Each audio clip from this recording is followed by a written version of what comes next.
Dobar dan, dragi gledaoci, gledateljice, slušaoci, slušateljice i sve nebinarne osobe. Vi gledate Femcast, podcast koji je posvećen ženama, mladima, ali i muškarcima i svim ranjivim skupinama društva koji su na neki način žrtve zloupotrebe moći, patrijarhata i generalnog okvira u kojem živimo, gdje je malo nastao neki disbalans.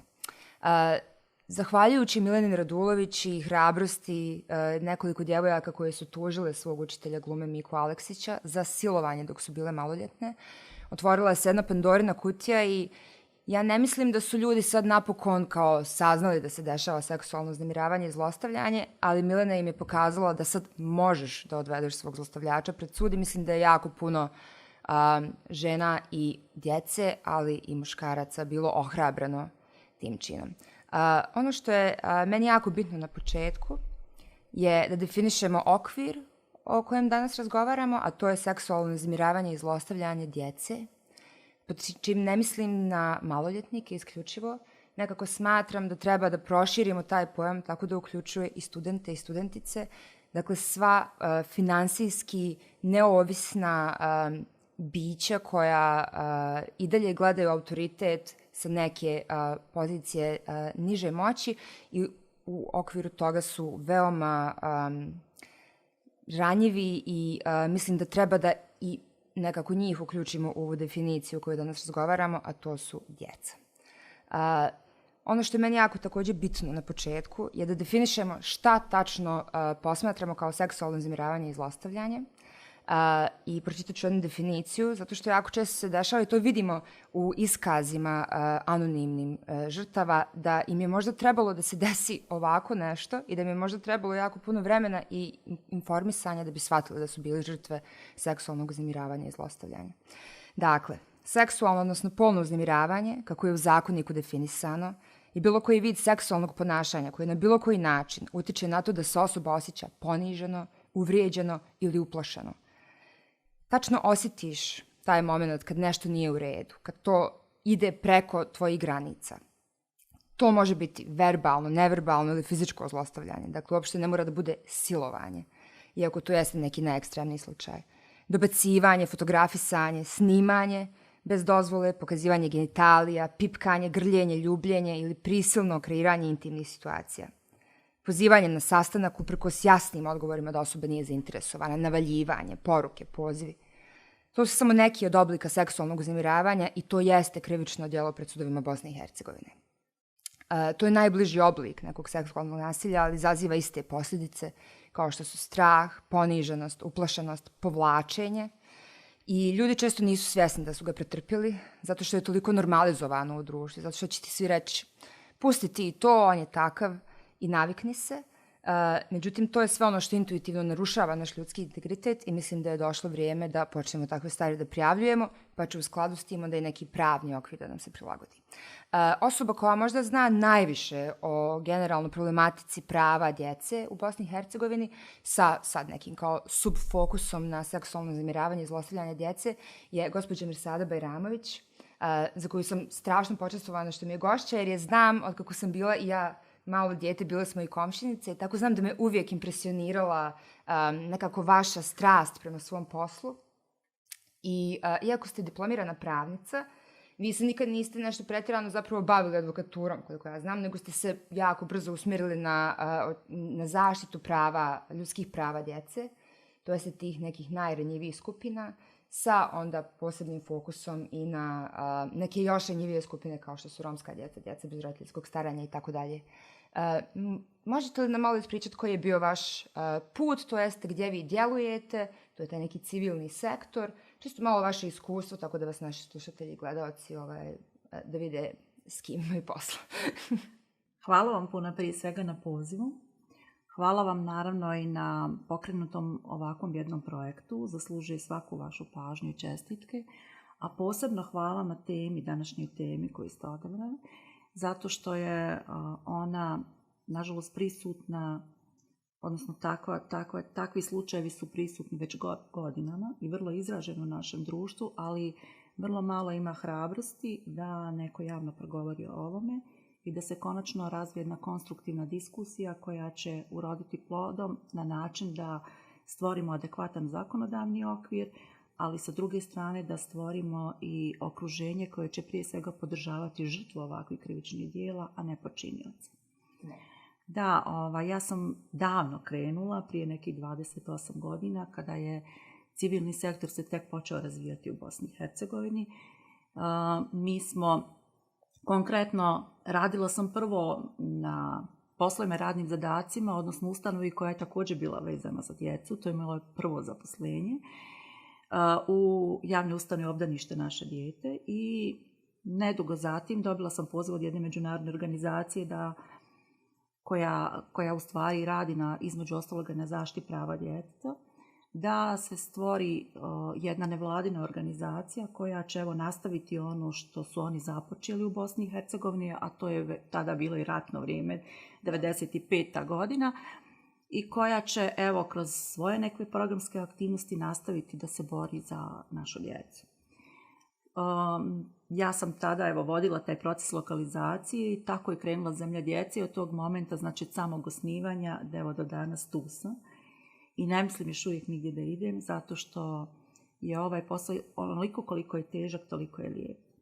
Znači, raditi sa djecom je najveća odgovornost za svakoga pojedinca, posebno profesionalca koji se odluči za bavljenje ovakvom profesijom, ali isto tako i najveća satisfakcija. Ono što vama djeca daju kao povratni odgovor na sve ono što im pružate kad radite s njima je vrijedno, da tako kažem, svakog vašeg truda, svake vaše energije, vremena, i godina zalaganja za njihova prava.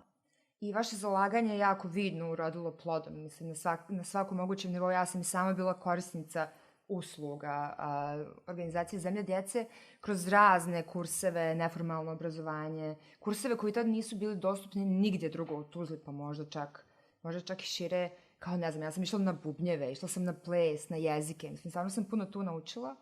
I ono što je meni bilo uvijek jako impresivno je to što vidim da tu djeca dolaze, djeca koja nemaju apsolutno nikakav drugi pristup zapravo obrazovanju i da to njih oblikuje. I jeste li u kontaktu sa tom djecom, mislim? Da. Mi smo oduvijek radili sa djecom koja su marginalizirana. Znači, djeca koja su na margini našeg društva, neovisno o tome kojoj, da tako kažem, kojoj kategoriji pripadaju po osnovu njihove socijalne pripadnosti, nacionalne, starosne ili tako dalje. Radili smo i sa najtineđerima u jedno vrijeme, kada smo mislili da su i oni zaista na margini društva. Ali smo isto tako radili sa najranjivijom djecom, djecom koja živi i radi na ulici. Znači, imamo taj dijapazon, ja bih rekla, naših korisnika, koji su ranjivi po različitim osnovama. I nama je zaista bio cilj prvo da oni postanu vidljivi u našoj zajednici, a sa druge strane da naravno odgovorimo na sve njihove potrebe. Naša organizacija je pionir, da tako kažemo, u radu sa tinejdžerskom populacijom i vi ste rekli da mi smo od 1995. godine od našeg samog osnivanja do skoro 2000. godine radili sa tinejdžerima kroz djelatnost, odnosno aktivnosti Tuzlanskog tinejdžerskog centra Telex i Omladinskog centra Banović. To su zaista bila mjesta gdje su mladi ljudi, odnosno adolescenti od 12 do 18 godina, mogli da dođu da se bave, odnosno da ispolje sve svoje kreativne sposobnosti koje su imale, a koje nažalost tada u društvu nisu mogli da dobiju, odnosno takve usluge nisu postojale u našoj zajednici. Da.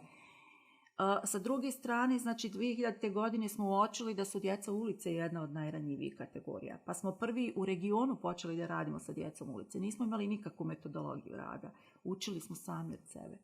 Znači krenuli smo, napravimo 2 koraka naprijed, pa onda shvatimo da to nije dobro. Pa se vratimo korak nazad i tako dalje. Sa tom djecom smo razvijali jednu metodologiju koja je kasnije inkorporirana, ja bih rekla, zaista u jednu standardizovanu metodologiju rada koja se sada primjenjuje u 8 centara, dnevnih centara za djecu ulice u Bosni i Hercegovini, ali isto tako i u takvim centrima koji su osnovani nakon našeg centra u Srbiji, na Kosovu, Makedoniji, u Crnoj Gori. Eto, to je za nas veliki uspjeh. posebno kažem je uspjeh zato što nama se već sada javljaju najtinejdžeri koji su odrasli ljudi, uspješni građani Bosne i Hercegovine, ali uspješni građani evropskih zemalja koji su bili, evo da tako kažem, misionari i naše organizacije, ali isto tako i misionari svih onih programa i aktivnosti koje smo mi pružali njima u smislu da zaista pronađu sebe. Mnogi u stvari od tih tinejdžera su prvi puta sebe spoznali. Znači, spoznali su svoje afinitete, spoznali su da se mogu da bave videoprodukcijom, spoznali su da se mogu da bave novinarstvom. Mi sada imamo u našem gradu, imamo djecu, tinejdžere koji su u našem centru naučili da tako kažemo, rukuju sa kamerom, da po prvi puta naprave intervju sa nekom osobom, da po prvi puta naprave razglednice ili neki promotivni materijal o našem gradu Tuzla i koji su sada na zaista poziciji, oni su šefovi ureda za informisanje vlade Tuzlanskog kantona, a da ne govorimo o djeci koja su vani, koja zaista postižu zapašene. Mislim, ja se sjećam kad je počelo da se dodjeljuje nagrada za najtinejdžera, ja sam imala možda 8-9 godina, ali znam da su i moja generacija i tu neke generacije oko mene stvarno se trudile i kao to mi je bila velika ambicija i cilj da ti budeš nominovan za najtinejdžera, jer tebe škola nominuje, nisi mogla sam da se kandiduješ i svi smo se stvarno trudili, to nam je bio kao jedan od ne znam, kao ambicija, bukvalno to motivacija za nizanje uspjeha. Da, to je bila naša u stvari aktivnost, odnosno naš način borbe protiv bolesti ovisnosti. Znači, mi smo željeli da promovišemo pozitivne vrijednosti mladih ljudi, da se ne priča samo u negativnom kontekstu, da zaista mlade ljude u sportu, u obrazovanju, u umjetnosti, u kulturi i u humanosti. Po prvi puta smo krenuli da pričamo o mladim ljudima koji čine humana djela i da to zavređuje pažnju ovoga društva. Razlika od svih do tadašnjih izbora je u tome što smo mi pružili mladim ljudima da oni između sebe izaberu najboljeg. Znači, jedan među jednakim, je li tako? Da. Zato je težina izbora najtinejdžera bila, što su to prijedlozi dolazili od njihovih vršnjaka, ispred naravno obrazovnih institucija koje su pohađali. Prvi izbor najtinejdžera je organizovan tako da su najtinejdžere birali istaknuti ljudi iz svih oblasti koji dolaze iz naše zajednice, međutim kasnije su sami mladi ljudi bili članovi tih komisija. Znači oni koji su na neki način prošli kroz prethodne te natječaje, odnosno izbore najtinejdžera, oni su također dobili taj zadatak, odgovornost i ulogu da biraju najbolje u svom gradu.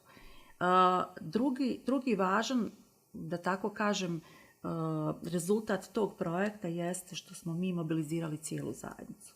Mi nismo imali nikakav poseban projekat za taj izbor najtinejdžera. Da kažemo da je finansiran od strane međunarodne zajednice. Ne. On je bio finansiran od sponzora naših koji dolaze iz naše lokalne zajednice. Jer to nam je bio cilj. Mm-hmm. Da znači zainteresujemo ljude u našoj lokalnoj zajednici da nagrade tu djecu za njihov uspjeh. Da. Tako je i vlada Tuzlanskog kantona dodjeljivala stipendije za najbolje tinejdžera. Tako je grad Tuzla davao godišnju stipendiju za najbolju tinejdžerku. Kasnije, naravno, kad je riječ o ovim drugim oblastima i najtinejdžerima u 5 oblasti za koje smo mi tada imali natječaj, imali smo različite sponzore. Znači, lokalne sponzore koji su na određeni način vrednovali njihov uspjeh. I koji su u određenoj tematici bliskoj. I u određenoj bliskoj tematici. Tako da je to za nas bio poseban projekat i evo mi ovih dana razmišljamo da ga ponovo pokrenemo i da ga proširimo ne samo na grad Tuzla. Svjesni smo da u stvari mi o tome trebamo da razmišljamo na nacionalnom nivou i da bar tako gledamo na taj projekat u smislu da zaista, bez obzira na administrativne podjele naših država, da mi pristupimo na način da nekako prikažemo našoj zemlji, ali i cijelom regionu i cijelom svijetu da mi imamo vrlo uspješne mlade ljude koji nisu opterećeni tim političkim, da tako kažem, stegama i nacionalnim stegama i koji postižu izvanredne rezultate u različitim oblastima, vrijedni pažnje. Što se desilo sa izborom najtinejdžera? Što je prekinulo tradiciju? Ja ne znam ni kad se tačno to dogodilo. Pa, mi smo održali 6, da tako kažem, izbora najtinejdžera i kasnije smo stali sa tim zato u stvari što nije postao dovoljan interes obrazovnih institucija, nažalost, da promovišu rezultate svojih učenika. I to pitanje je podignuto na nivo nadležnog ministarstva, govorimo o kantonalnom ministarstvu obrazovanja. Tako da, evo, nakon proteka ovih određenih sigurno nekih 8 godina, mi ponovo dobivamo sada zahtjeve i apele u stvari da se pokrenu ovakvi projekti. Čak nam se javljaju i bivši najtinejdžeri jer im je žao da takva jedna akcija. Znaju koliko je taj izbor najtinejdžera njima pomogao u daljem napredovanju. U upisu na fakultet, u dobijanju prestižnih, tako kažemo, stipendija, u dobivanju određenog posla i svi drugi benefita koje nosi takva jedna prestižna nagrada.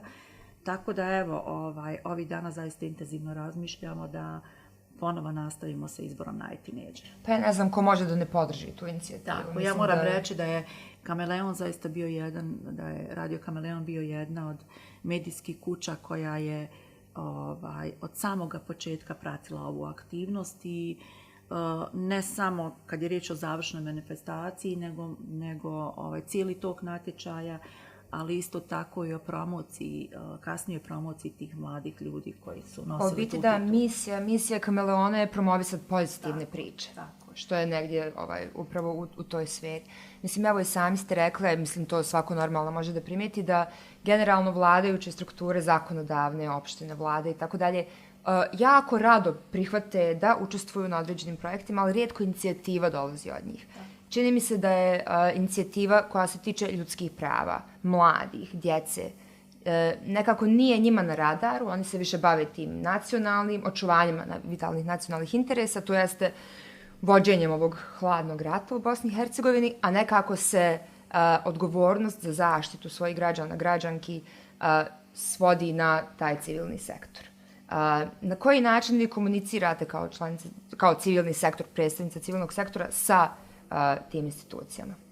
Pa ono što mi od početka radimo jeste da u stvari mi kreiramo sistem. Znači, ne radimo nikakve uporedne aktivnosti koje su neka konkurencija, ja bih rekla, ili nešto što je izvan formalnog sistema. Mi uvijek, znači, želimo da radimo u partnerstvu i nudimo ruku partnerstva prema institucijama. Nažalost, nekada institucije, kao što ste rekli, nemaju razumijevanje. Jednostavno u fokusu nisu djeca.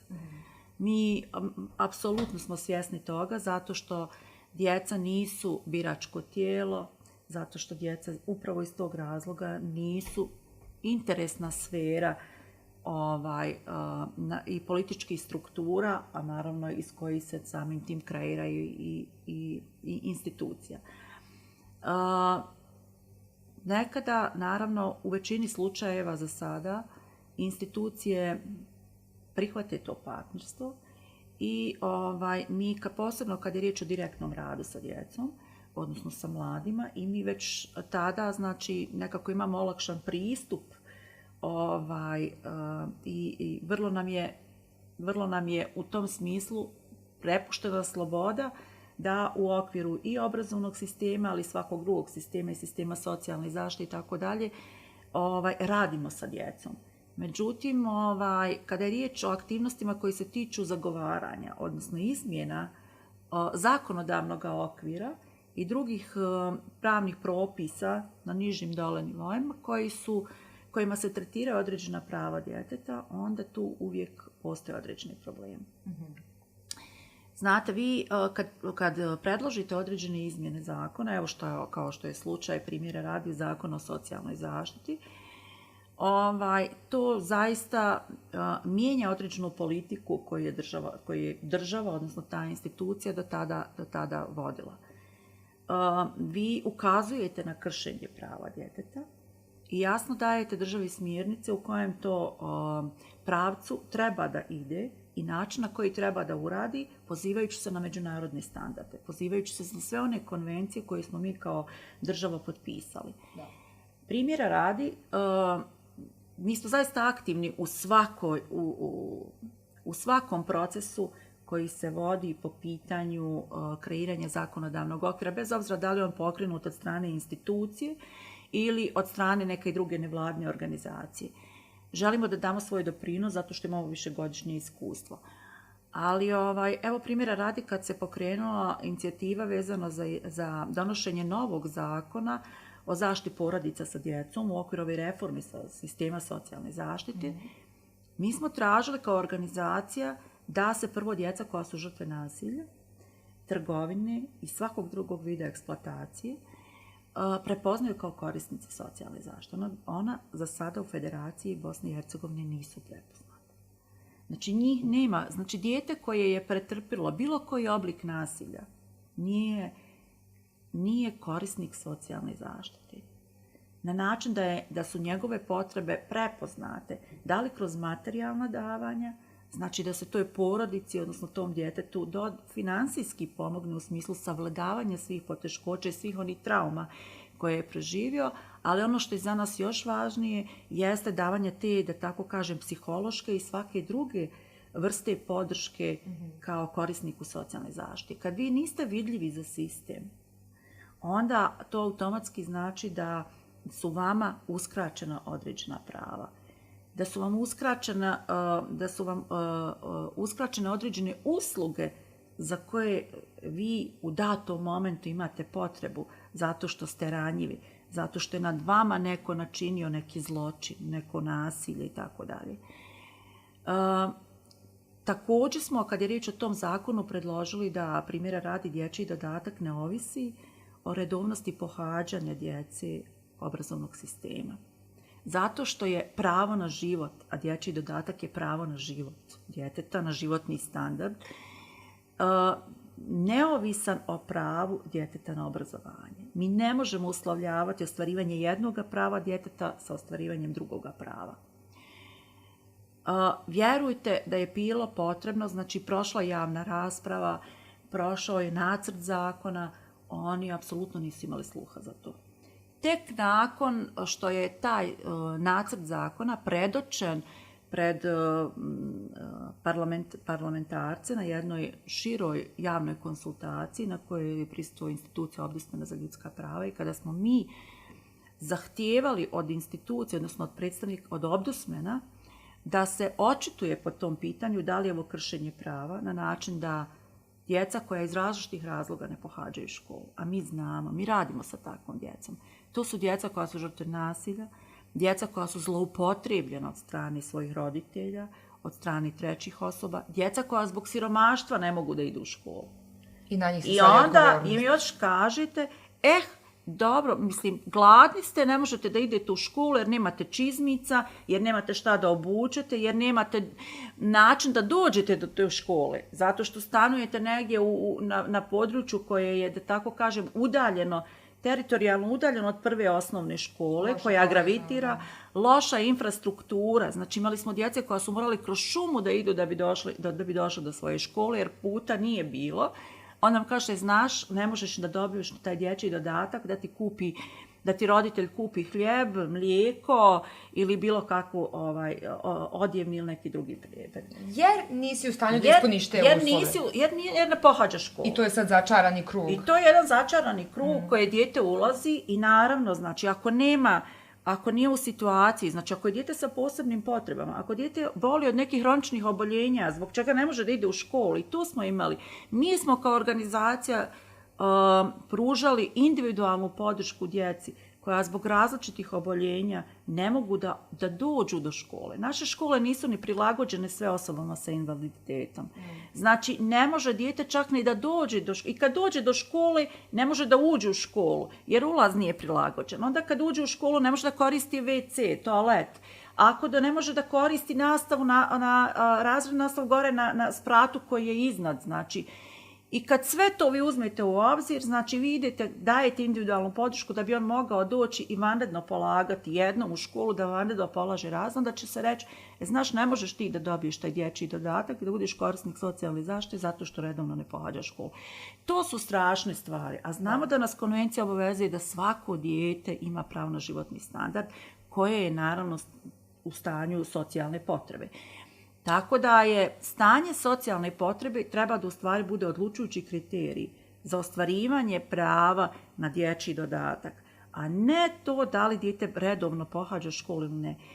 Slažemo se da svako dijete mora biti u obrazovnom sistemu, to je obaveza roditelja. Ali isto tako moramo da stvorimo kao država, obavezni smo, da stvorimo sve pretpostavke da to dijete može da dođe u tu školu i može redovno da je pohađa.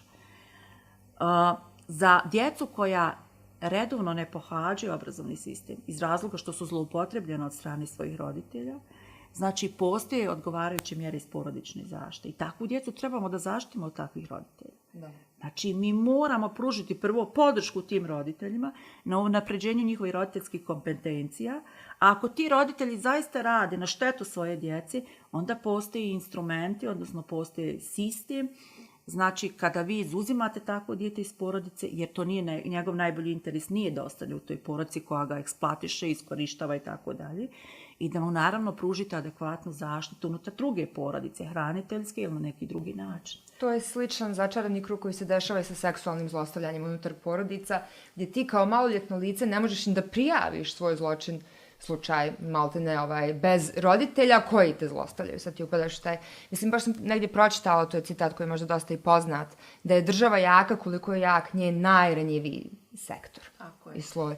Tako da o našoj državi Bosni i Hercegovini mislim da svi znamo da nekako više štiti one koji su na pozicijama moći i da hrani tu moć i mogućnost zloupotrebe. I nekako dolazimo do onog ključnog pitanja za ovu temu kojom se danas bavimo, a to je Udruženje Zemlje djece i tinejdžerski centar Telex, koji su bili sve ove godine nekako utočište, znači između tog obrazovnog, zakonodavnog za svu djecu ovog grada. Da li su vam se ikad javili sa pritužbama na seksualno uznemiravanje i zlostavljanje? Mi imamo svakodnevno pritužbe djece na kršenje prava djeteta. Da li same djece koja su dovoljno osviještene, mi radimo puno sa djecom.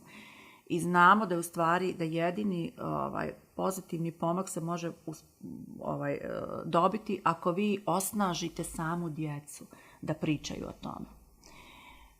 Da, radimo i sa roditeljima, jer i roditelji trebaju da prepoznaju u stvari elemente bilo koje eksploatacije djece, kada je riječ o komunikaciji i kada je riječ o odnosu prema svom djetetu. Jako je važno da znaju da kome da prijave ukoliko takve stvari primijete, da je dijete eksploatisano od strane drugoga roditelja ili treće neke osobe izvan porodice. Mi, kao što sam rekla, da osim djece prijavljuju nam i sami roditelji. Evo, prije neki dan smo imali prijavu na seksualno nasilje, odnosno na silovanje maloljetnice, tako da je nekako svjež primjer. I uvijek, svaki puta, bez obzira od 20 i nešto godina, skoro 26 godina radim, i toliko smo imali tih primjera seksualnog zlostavljanja djece, ali svaki put ostanem zatečena na bezobzirnosti tih osoba koje čine takva djela na djecom.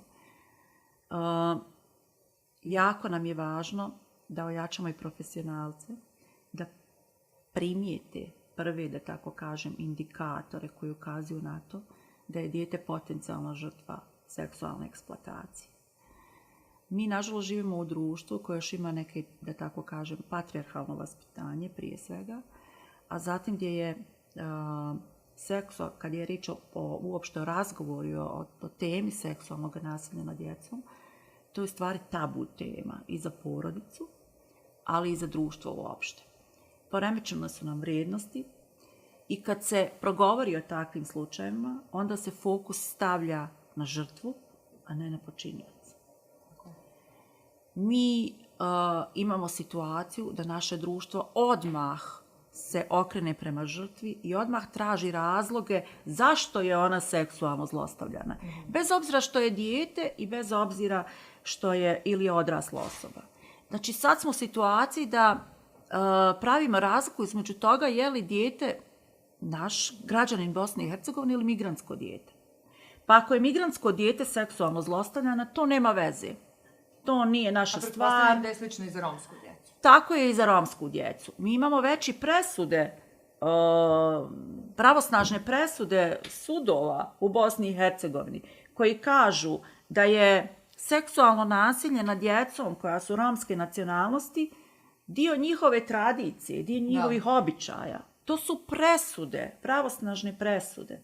O tome mi treba da pričamo. Znači, duboko je ukorijenjena ta diskriminacija, odnosno te vladaju ogromne predrasude prema određenoj populaciji, pa i prema populaciji uopšte ženskog spola, ja bih rekla, jer je uvijek žena ta koja na neki način iritira, koja na neki način navodi, koja je kriva zato što se to desilo. Ako ste se obukli malo izazovnije, ako ste se našminkali malo izazovnije, ako je vaše ponašanje malo slobodnije, pa ti si tražila, to si i dobila.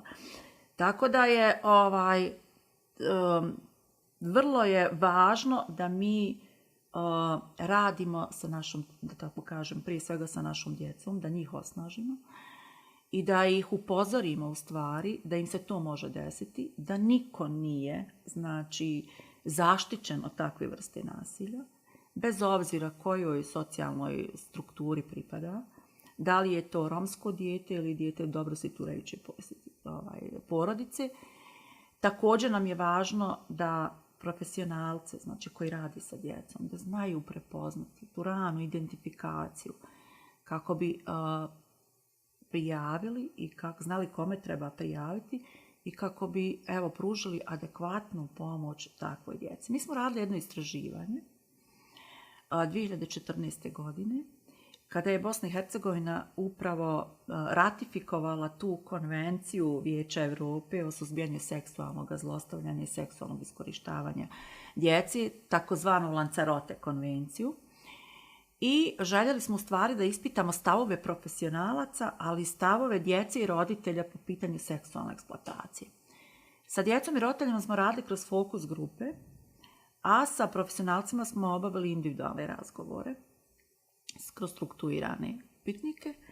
I moram reći da tada većina profesionalaca, iako je ta konvencija skoro godinu dana bila na snazi i obavezivala sve institucije, uključujući sve ustanove koje radi sa djecom, da je moraju primjenjivati, da čak ni sudije ni tužioci nisu znali, nisu bili upoznati da je država Bosna i Hercegovina ratifikovala tu konvenciju. Hoću reći da smo tada došli do strašnih rezultata.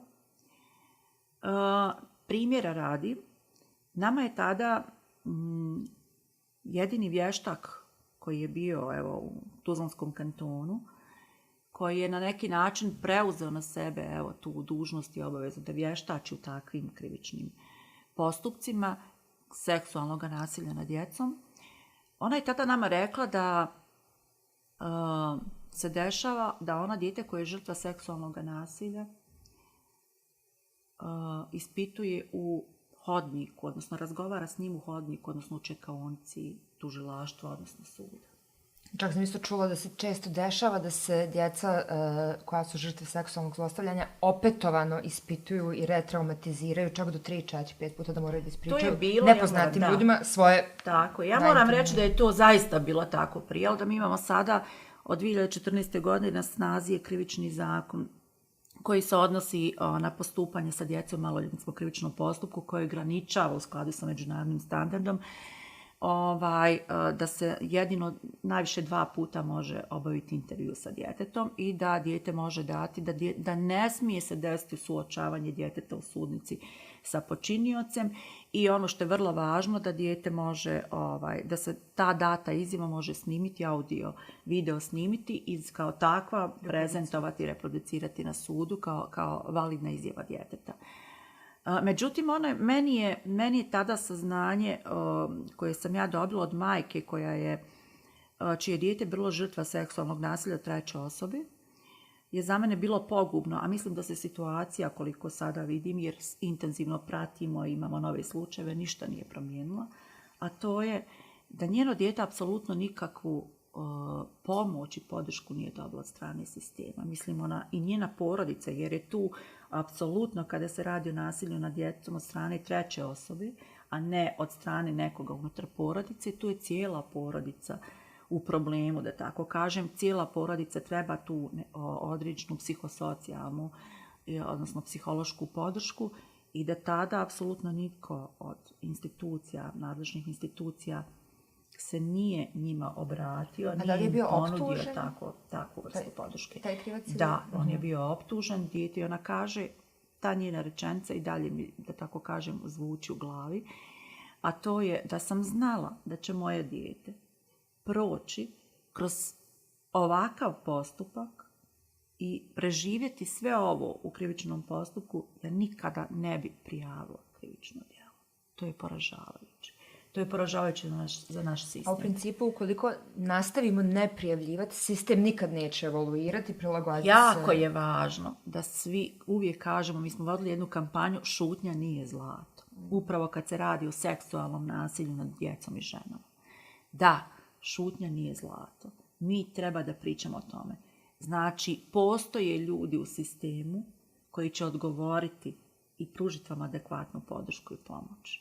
Postoje ljudi u nevladinim organizacijama koji isto tako će postupiti u najboljem interesu, da li maloljetne ili punoljetne osobe, i zaštititi takvu osobu.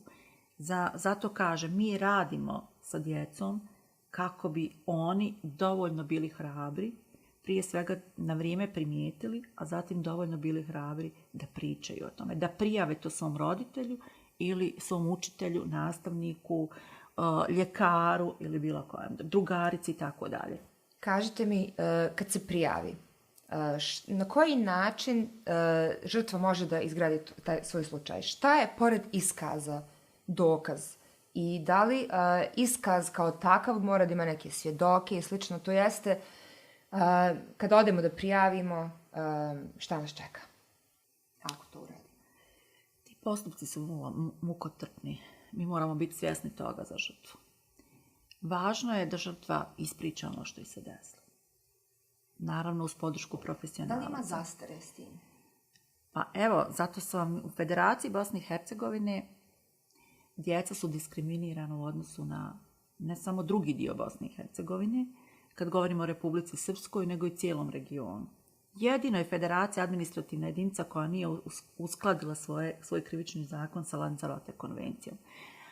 A šta to znači? To znači da zastara za krivična djela seksualnog nasilja, između govorimo ovdje o seksualnom nasilju nad djecom, nastupa protekom određenog broja godina, ali da rok se počinje teći od dana počinjenja krivičnog djela. A ne od to punoljetstva. znači da dijete koje je doživjelo nasilje, a najčešće se to dešava u ranoj dobi,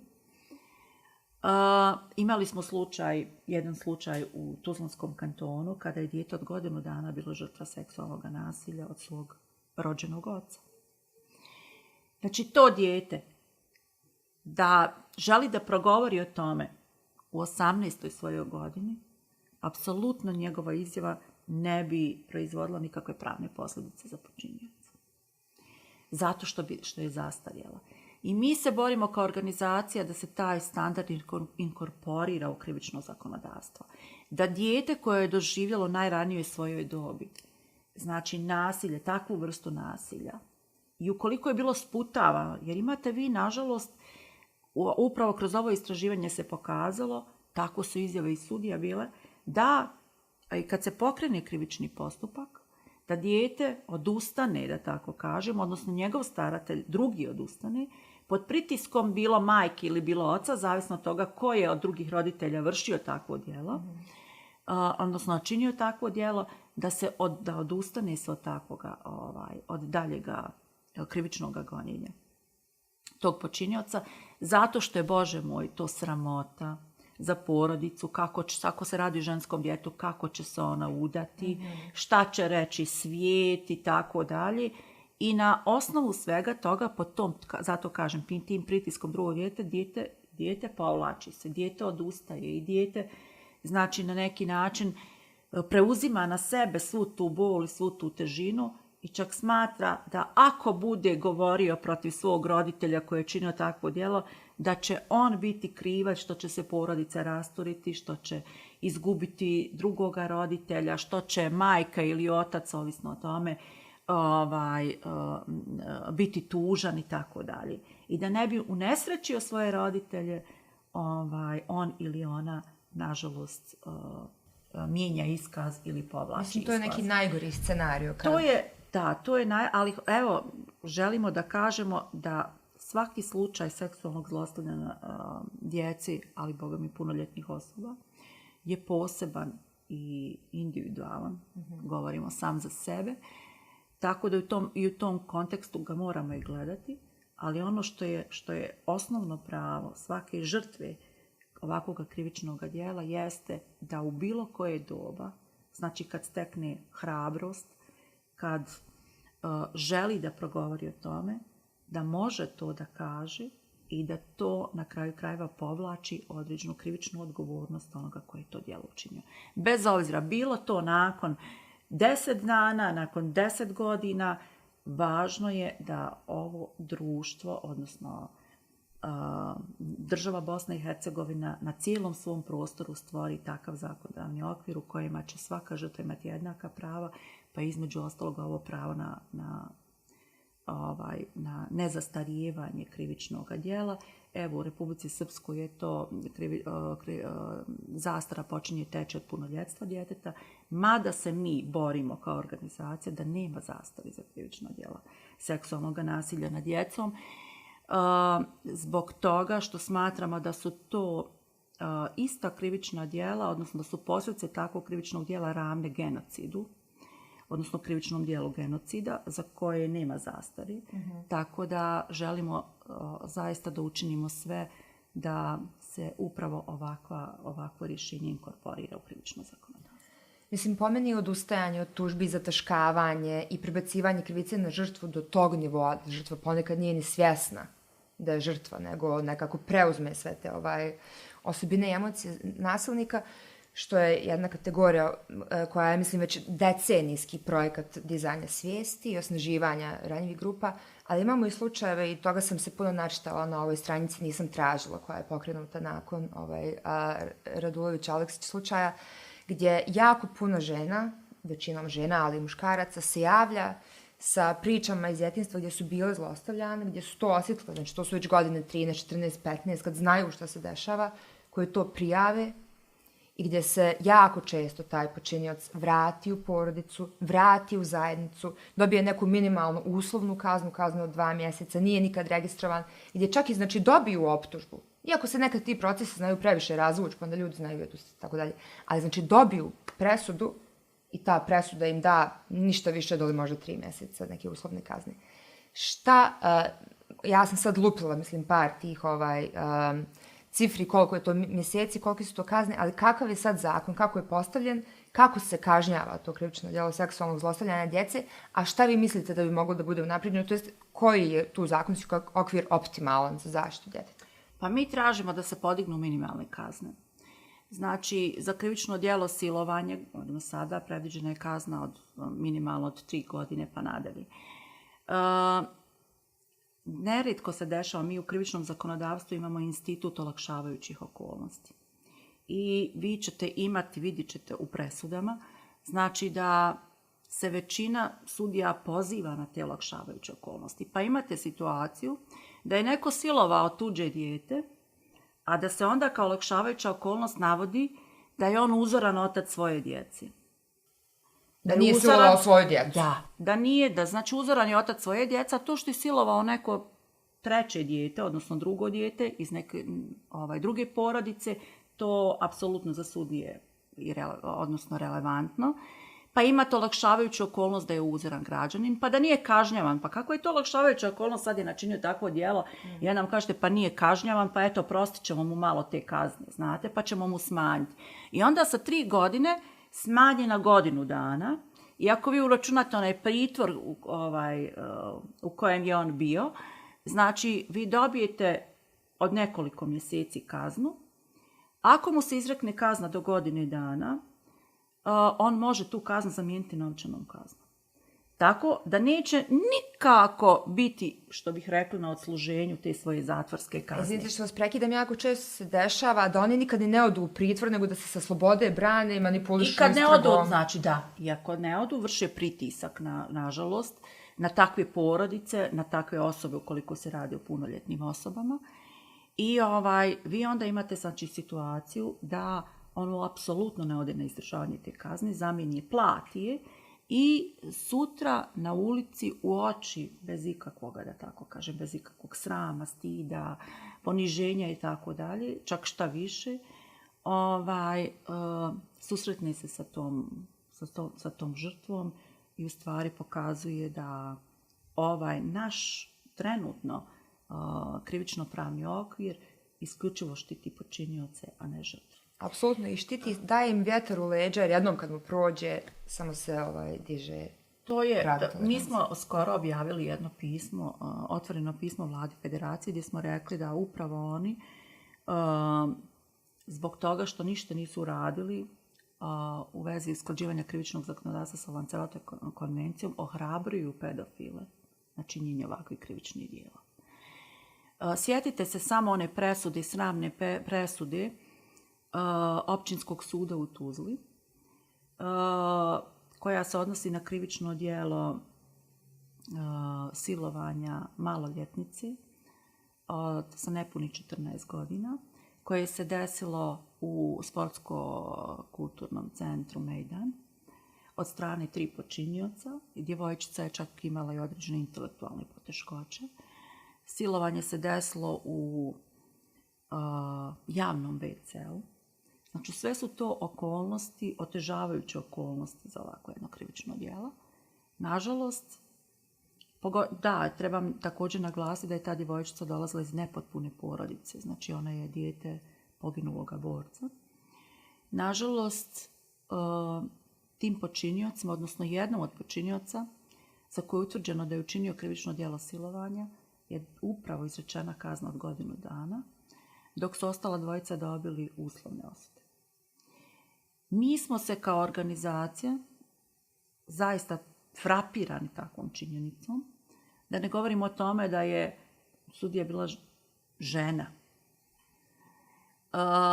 gdje smatramo da u stvari treba imati više senzibiliteta za takva krivična djela.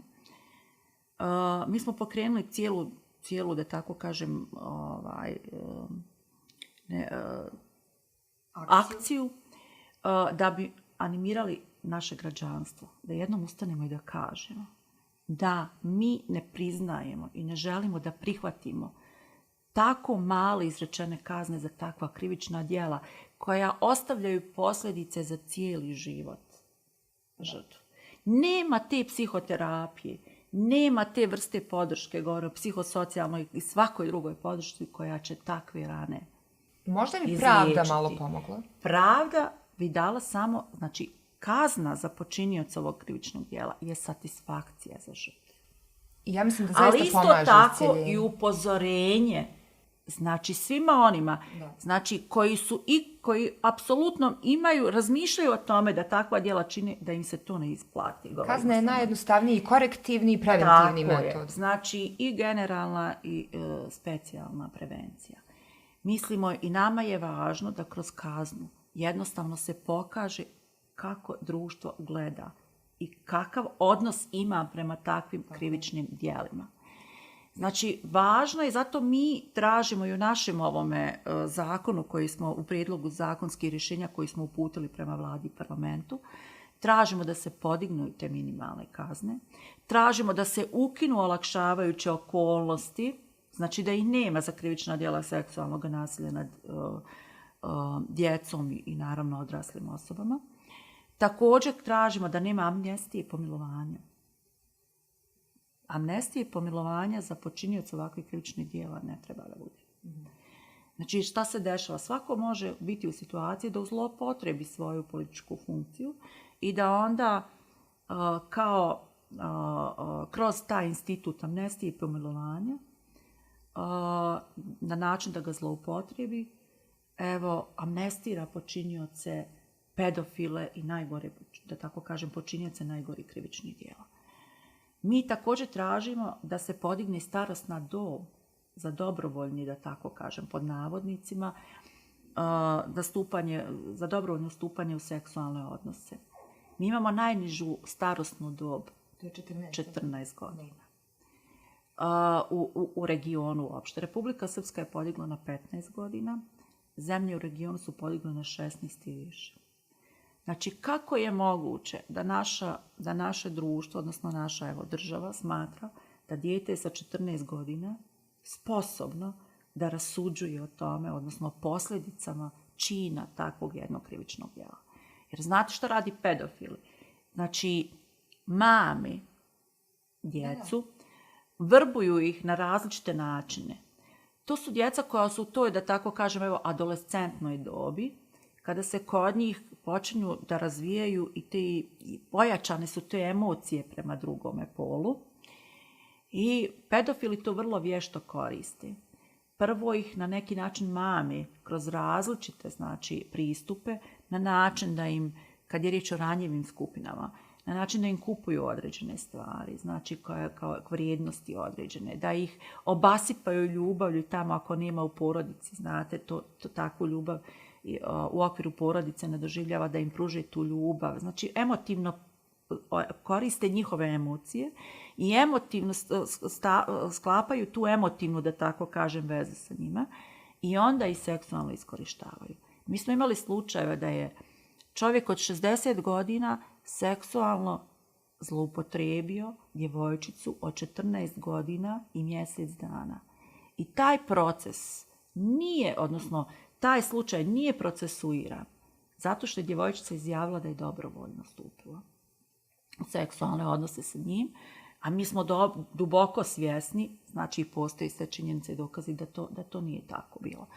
Međutim, evo, ona je bila emotivno vezana za njega, ili je dobrovoljno, ili je pod pritiskom svoje porodice ili nekih drugih, pa i samoga počinioca to, rekla da je to dobrovoljno. Ne bi bio ni prvi put da se potkupljuju Tako je. Znači, moramo učiniti sve da to ne zavisi od izjave same žrtve. I od tog mukotrpnog procesa, dokazivanja.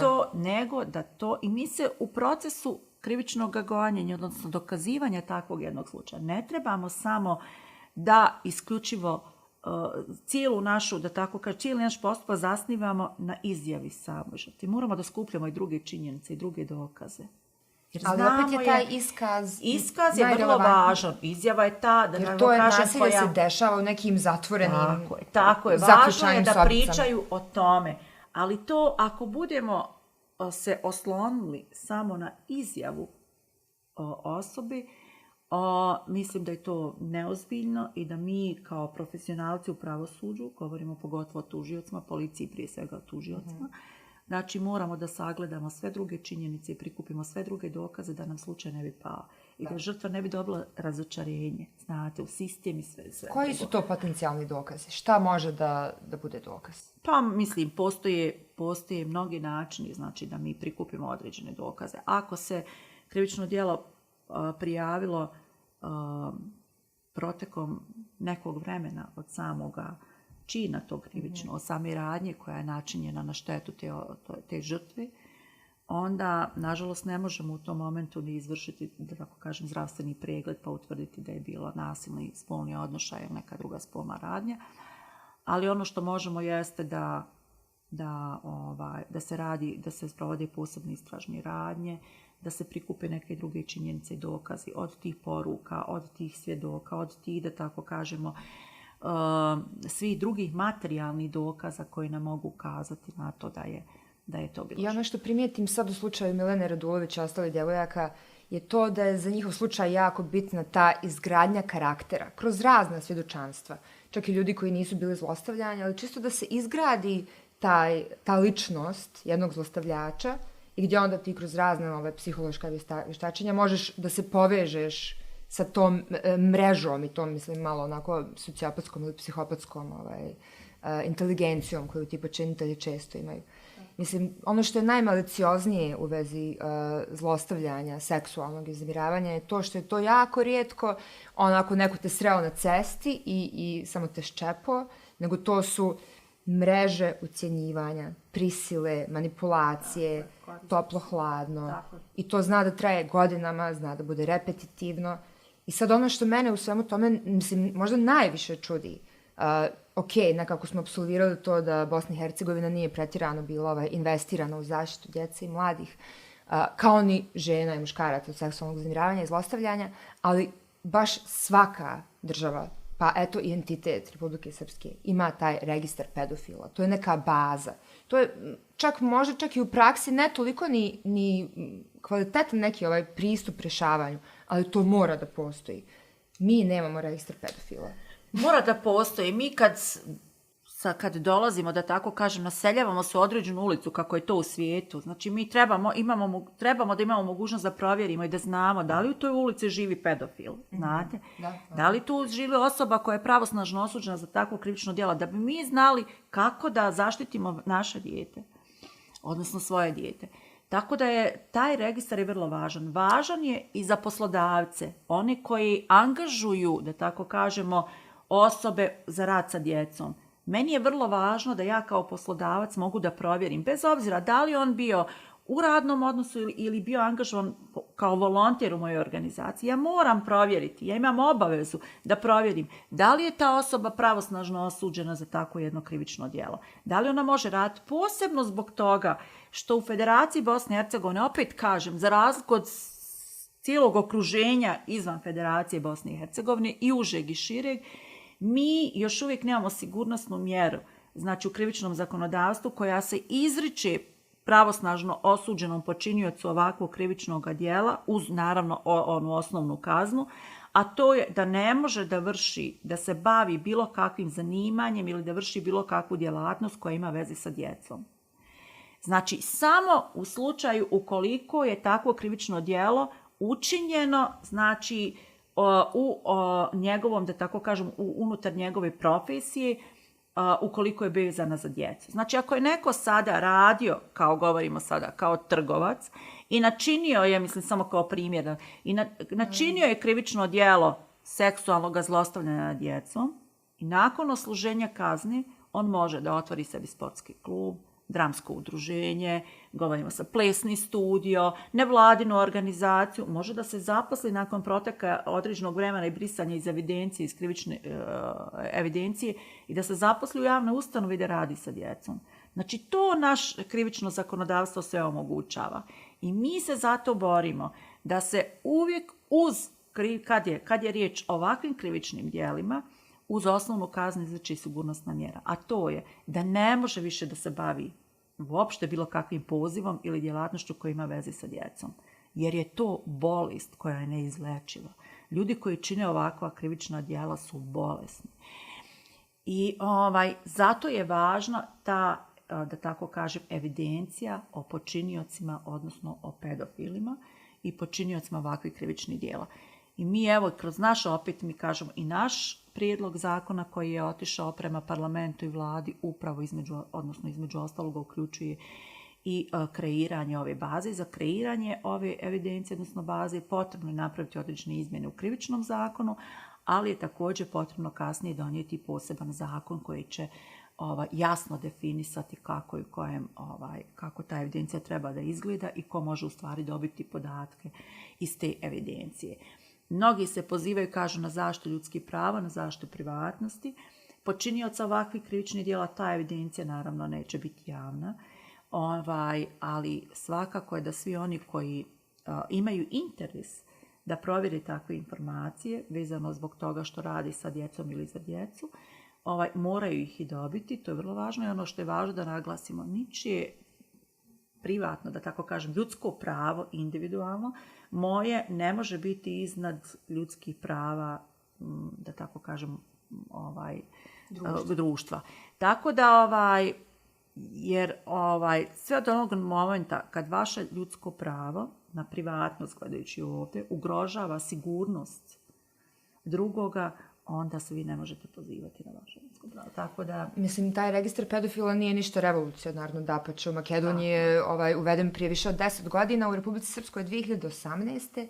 I otad, našla sam na podatak da je otad 100 pedofila uvedeno u registar, što je zaista jako puno. Sad mene zanima, mislim, šta sprečava vladu Bosne i Hercegovine da donese izmjene tih krivičnih zakona? Samo sprečava to što nema dovoljno volje i interesa. Ja sam opet rekla, za djecu je vrlo malo, djeca su vrlo malo u fokusu naših uopšte institucija i zakonodavnih i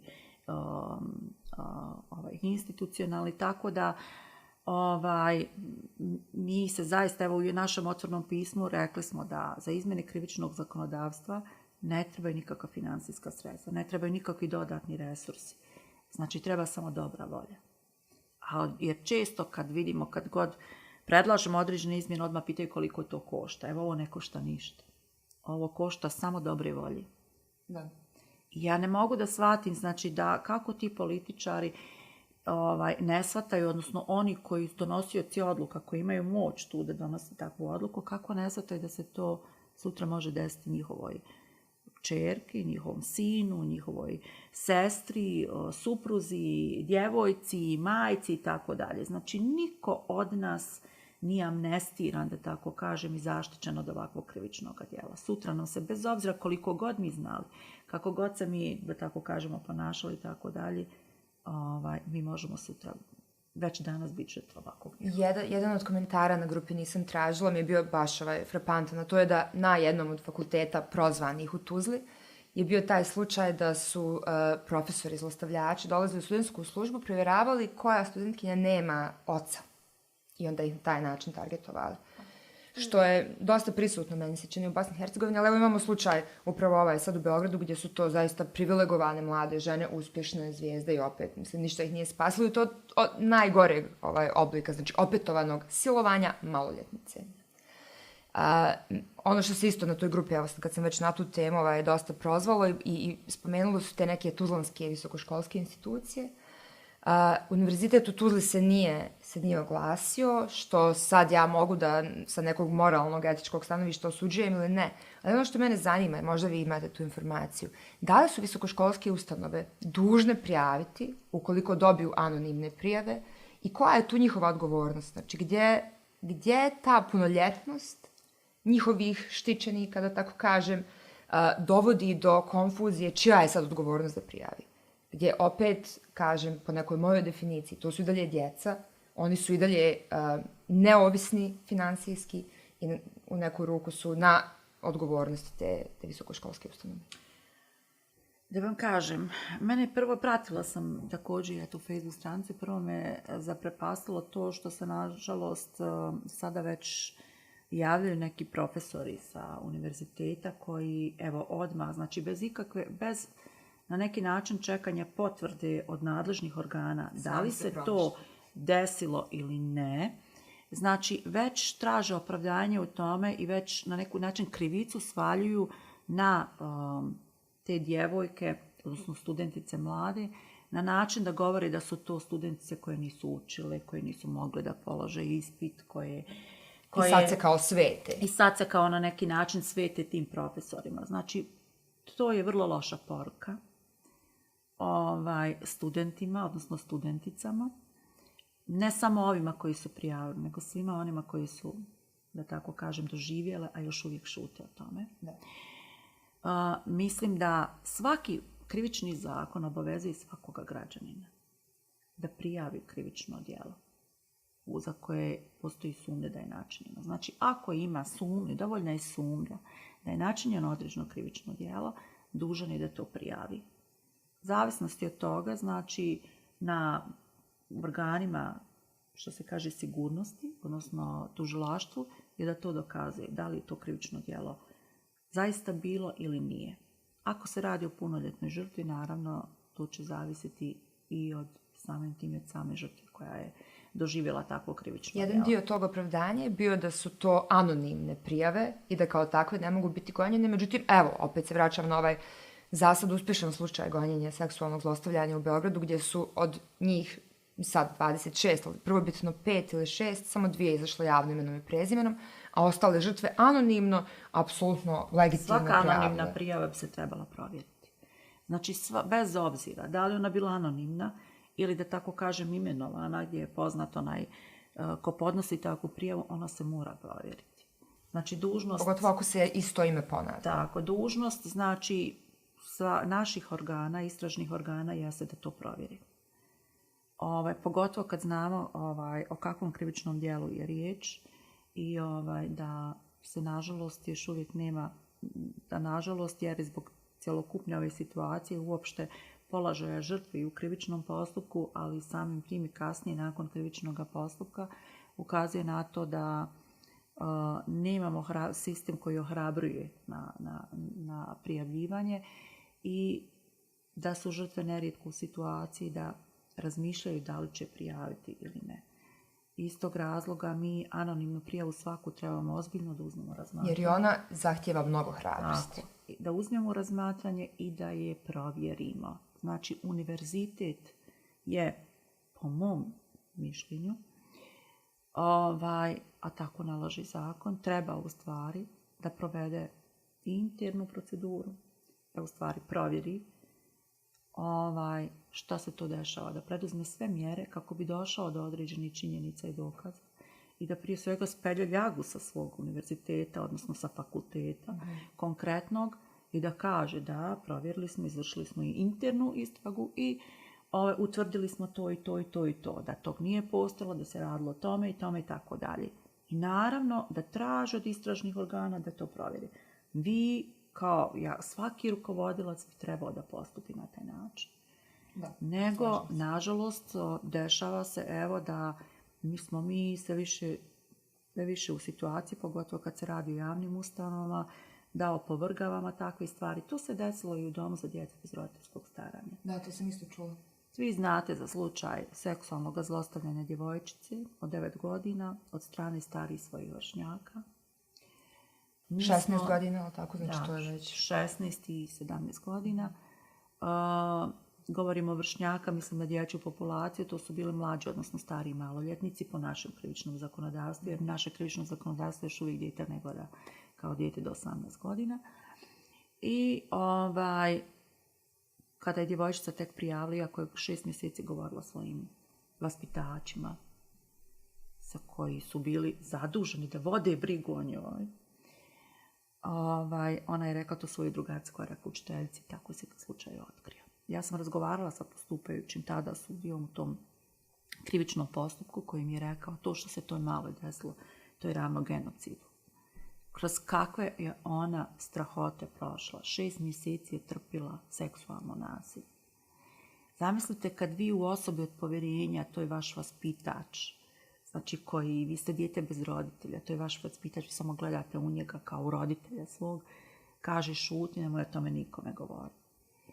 I da je ona nakon 6 mjeseci počela to rekla svojoj drugarici. Zamislite koje su to traume i da na kraju, znači da, ti počinioci su dobili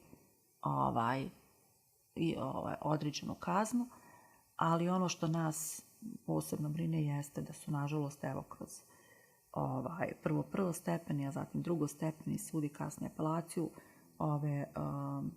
vaspitači odnosno profesionalci koji su radili s tom djecom na kraju oslobođeni od svoje odgovornosti. Tako da to naša u stvari istraga koju smo mi vodili uporedo sa tim je pokazala sa istragom krivičnih, je pokazala, mi smo željeli da u stvari istražimo da li takve ustanove socijalne zaštite koje radi sa ranjivim grupama, gdje nema roditelja, gdje su im oni zamjenjuju, imaju ulogu roditelja, da li imaju stvari, da li su razvili taj svoj interni sistem koji prevenira da se takva krivična djela, odnosno takva vrsta nasilja ne dešava nad djecom i da li, kako imaju mehanizme dalje zaštite tog djeteta ukoliko je žrtva krivičnog djela, odnosno prekida tog nasilja u datom momentu i, na primjer, uvidjeli smo da javna ustanova Dom za djecu bez roditeljskog staranja u tom momentu apsolutno svojim internim procedurama nije imao takve institute.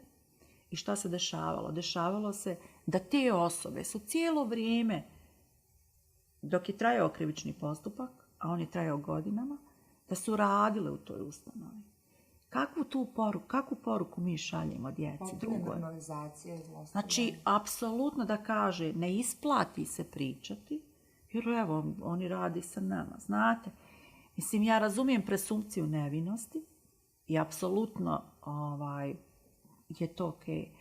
Ali mi moramo, gledajući težinu učinjenog krivičnog, sumnje na učinjeno krivično djelo, iako je već podignuta optužnica, znači postoje ozbiljni dokazi da je krivično djelo, kad vi podignuta i potvrđena optužnica, znači postoje ozbiljni dokazi da ste vi učinili to krivično djelo, da mi učinimo sve da takve profesionalce za vrijeme dok se vodi taj krivični postupak izuzmemo iz takvih, da tako kažem, aktivnosti direktnog rada sa djecom i stavimo ih na pozicije gdje neće imati mogućnost pristupa djeci. Jer one su cijelo vrijeme mogle da vrše pritisak na tu djecu, razumijete, na drugu djecu koja su bila svjedoci i tako dalje. Tako da je to nešto na čemu moramo da radimo naredno vrijeme. Mi smo čak pokušavali na različite načine, to je javna ustanova. Ministarstvo je treba da vodi, da razvija takve politike zaštite djece. Nažalost, one još uvijek ne postoje i evo mi smo krenuli u saradnji sa Ministarstvom za ljudska prava da se razvije jedna politika zaštite djece koja će biti obavezujuća za sve institucije. Pa između ostaloga i za institucije unutar sistema socijalne zaštite, ali to se odnosi i na škole i na svake druge. Danas baš juče dolazi do mene te vijesti da su neki od zastupnika u parlamentu krenuli da rade na dokumentima za prevenciju seksualnog uznemiravanja i zlostavljanja i sve je to super, naravno podržavamo, ali očito je da je moralo da se desi ovako jedna, da eksplodira atomska, da bi se time ljudi pozabavili. I zbog toga što se o tome ne priča, zbog toga što je normalizovano i što postoji zaista miskoncepcija da su žene, djeca na to kao navikli, to je okej, to kao šuti, neće se ni sjećati i slične zaista miskoncepcije. Evo moje pitanje, kakve to traume ostavlja na žrtvu? To jeste, moj neki stav da ta vrsta traume toliko deformiše percepciju stvarnosti te žrtve, gdje ona u nekom trenutku ima problem sa ostvarivanjem odnosa, komunikacije, nepovjerenja, provodi život na psihoterapijama i tako dalje, često ne znajući šta je uzrok. I da to zaista sad, nakon 15-10 godina od zlostavljanja, kreira ljude koji zaista na neki način ne mogu da vode jedan zdrav život i oštećuje i njih i društvo kao takvo, zato što je njih sve više i više, to sad saznajemo. Koja je dubina tih trauma, kako se one očituju, kako možemo da prepoznamo možda žrtvu seksualnog zlostavljanja koje se desilo prije 10-15 godina. I naravno ima tu različitih varijacija na temu, ali... Pa možda bi na to pitanje bolje odgovorio neko koji je struke kao psiholog ili... Naravno, ali ja ću reći iz našeg iskustva, pogotovo kad je riječ o djeci. Ja sam rekla, to su traume koje ostaju za cijeli život. Znači, a moguće je ublažiti, ali nikako izliječiti. Mi moramo da znamo da imali smo evo, kad je riječ o žrtvama djece koja su bila žrtva ovakvog seksualnog nasilja, da smo imali različite situacije. Neko dijete koje je doživjelo seksualno nasilje, u stvari okrenulo se ka tome da je postalo promiskuitetno i da je u stvari izlaz počelo da nalazi u tim stvarima. Znači ono je jednostavno pomirilo se sa tim da ono je odbačeno od društva, osuđeno od svoje zajednice, osuđeno od svojih roditelja i ništa mu drugo nije preostalo, nego da nažalost uđe u taj lanac seksualne eksploatacije. Tako da nerijetko se dešava da postanu žrtve prostitucije, žrtve trgovine ljudima i tako dalje. Sa druge strane imamo djecu koja su nažalost i pored svake vrste podrške ostala sa dubokim traumama na način da su se povukla u sebe, da apsolutno nemaju nikakvu socijalnu, da tako kažem, komunikaciju sa svojim vršnjacima, da mnogi od njih su nažalost napustili obrazovni sistem i evo, žive u jednoj socijalnoj izolaciji. Ali imamo i djecu koja prividno su se, ja bih rekla, reintegrirali u društvo, prošli su to kao fazu resocijalizacije, ali mi vidimo po načinu njihovog ponašanja, načinu njihove komunikacije i odnosa uopšte prema drugim ljudima, da u stvari i dalje te traume stoje u njima.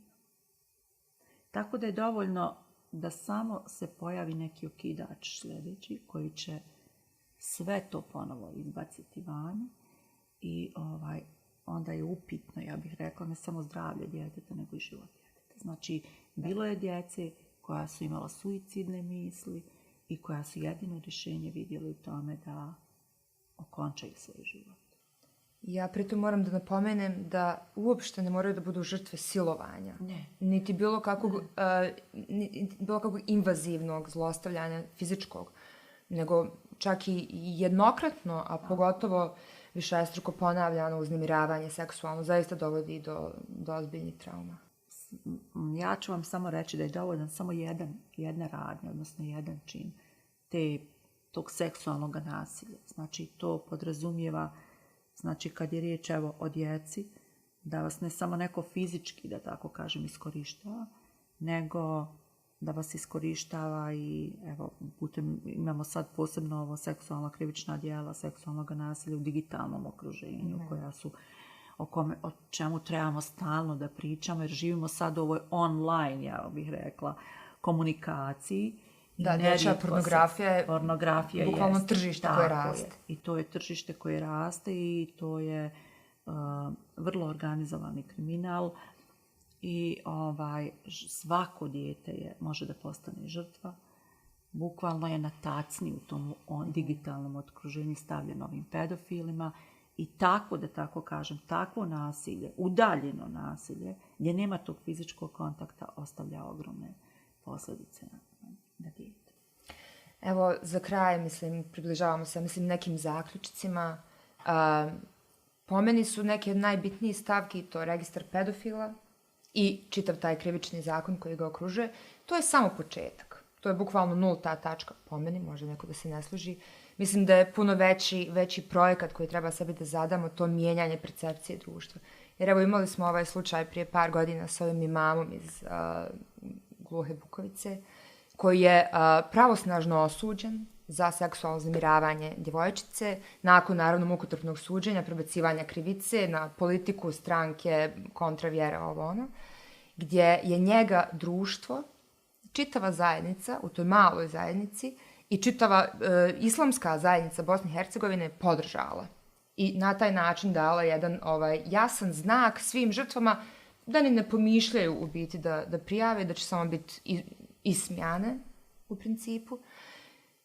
Kako bismo mogli da promijenimo, podignemo svijest javnosti? Ja znam da je to, da mora na svim nivoima, od medija, obrazovanja, međusobne komunikacije i tako dalje. Međutim, meni se čini, evo čitajući te gnusne komentare na internetu, da su mi zaista daleko od toga da ljudi svoje frustracije, svoje traume i možda to što su i sami doživjeli zlostavljanje toliko duboko internaliziraju da osuđuju žrtve, da bi sebi učinili da im bude lakše. To je sad već i psihološki neki aspekt.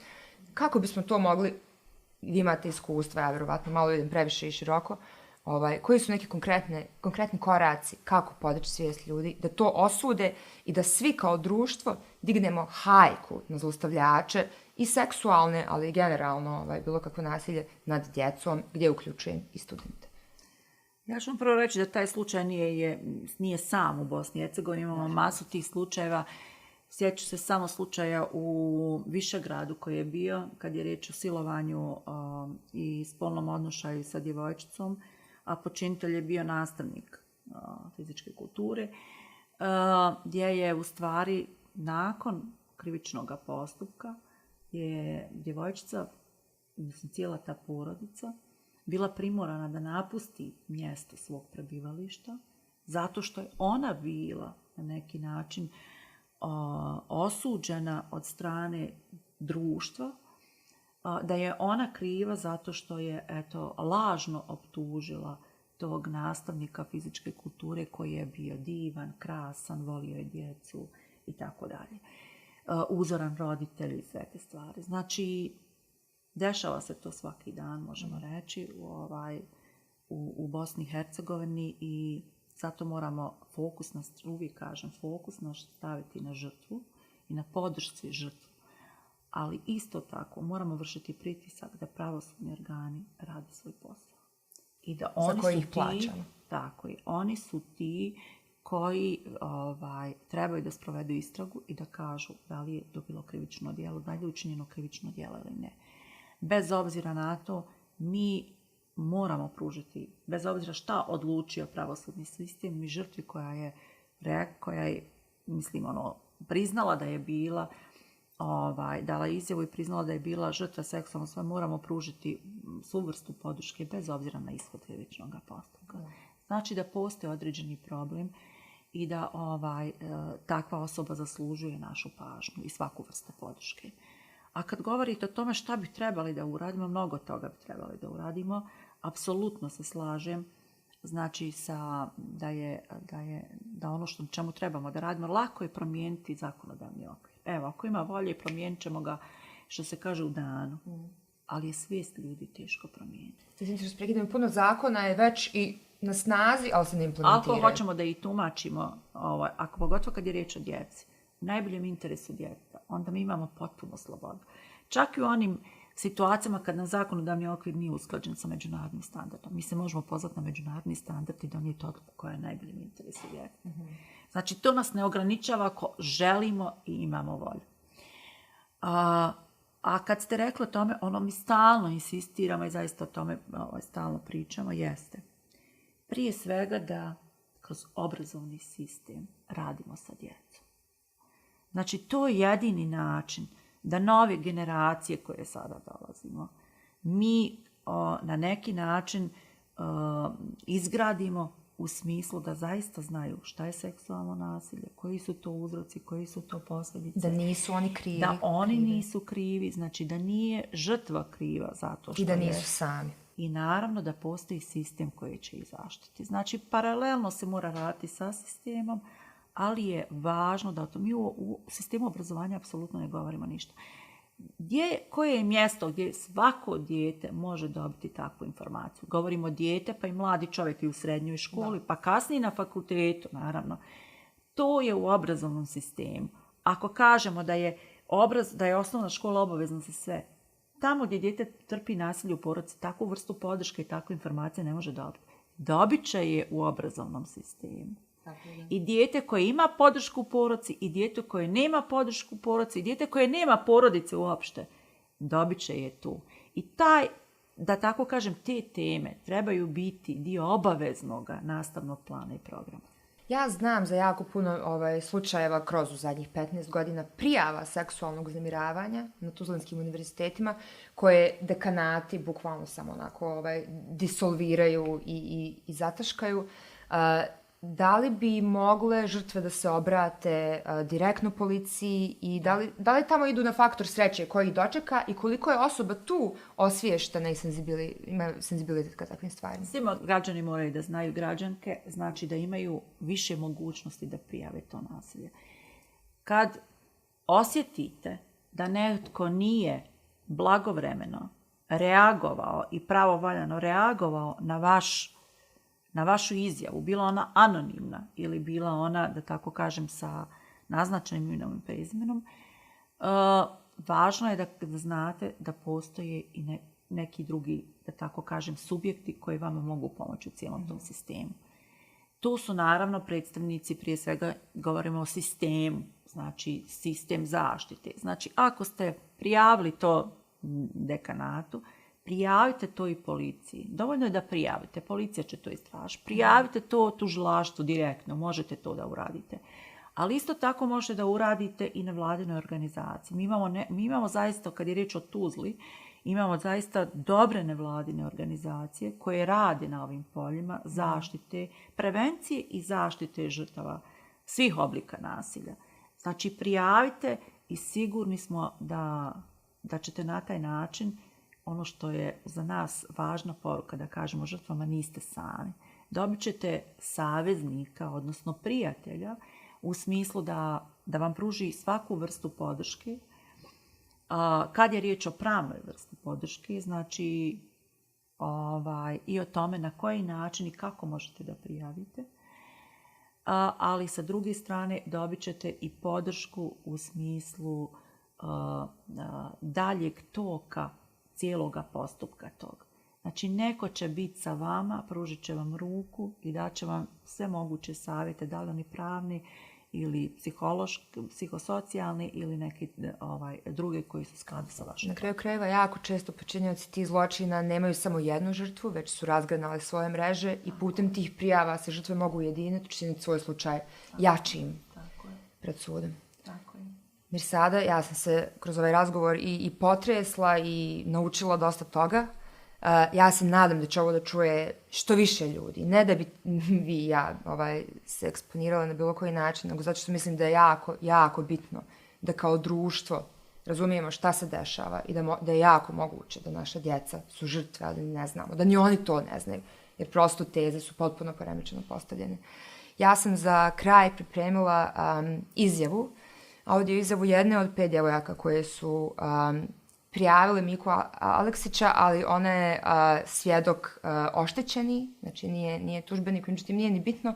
Ona baš priča u toj kratkoj izjavi o tome zašto se ona odlučila da prijavi, otkud joj hrabrost da izađe imenom i prezimenom, šta to znači i na neki način da otvorimo priliku za sve studente Tuzlanskog univerziteta koji se toliko spominjao na stranici, nisam tražila, kroz konkretne slučajeve koji su jako potresni, da mogu da anonimno prijave svoje iskustva na linku koji se nalazi u opisu ovog videa i audija i da ćemo mi se potruditi da sva imena koja se ponavljaju budu prijavljena.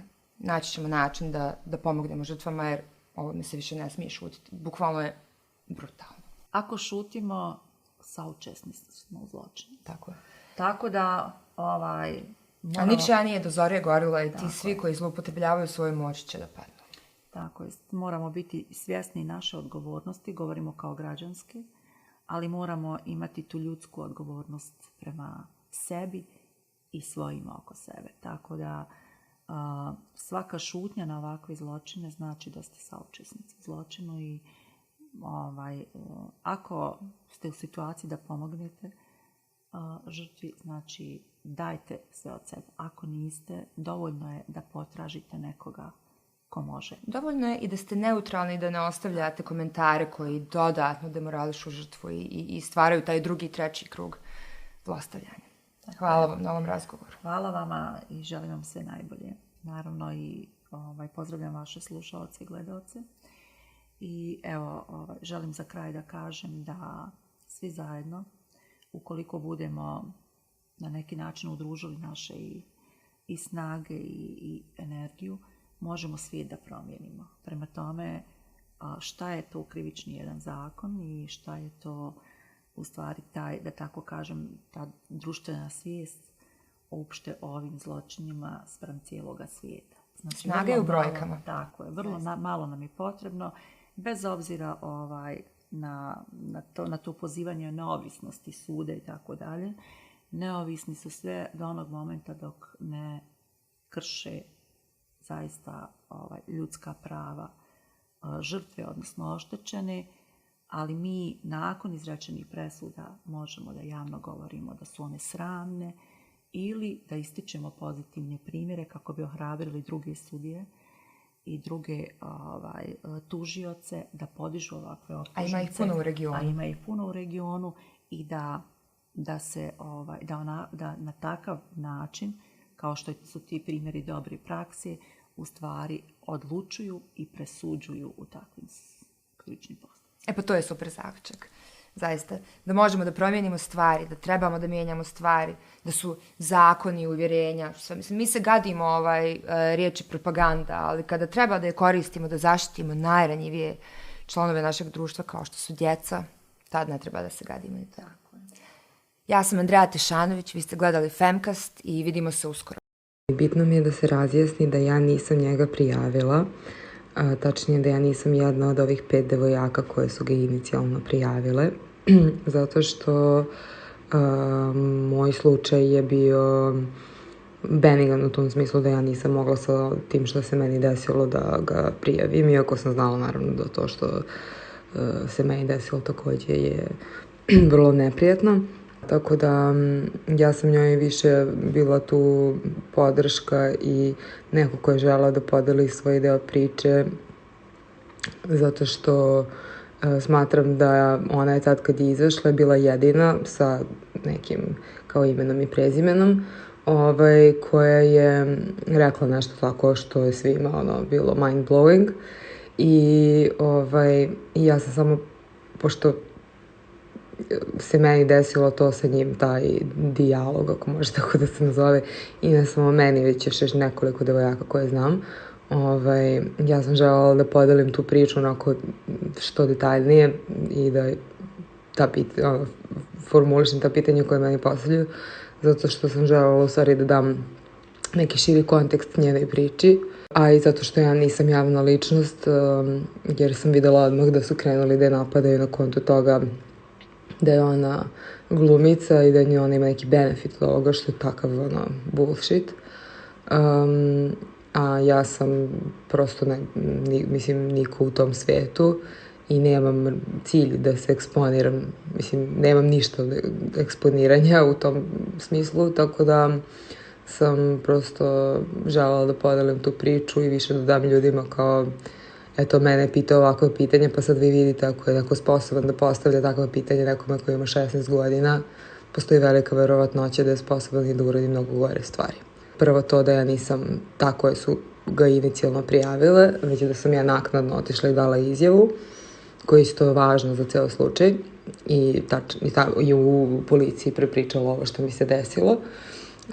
I neko ko je želeo u stvari da da kontekst Milaninoj priči, kako bi ukazao u stvari na atmosferu i to da dokle je to moglo da ide u verbalnom smislu i samim tim da dam ljudima onda negde prostora i da razmisle da li bi onda to moglo da ode i u nekom daljem, kao što i jeste. Ali nakon što sam ja otišla i dala izjavu, ja se sada tretiram kao svedok oštećeni. Tako da oni mene tretiraju isto kao da sam oštećena na neki način, što je cool jer jesam, iako nije bilo direktnog fizičkog kontakta, osim što me lupio po dupetu ili potapšao ili kako već.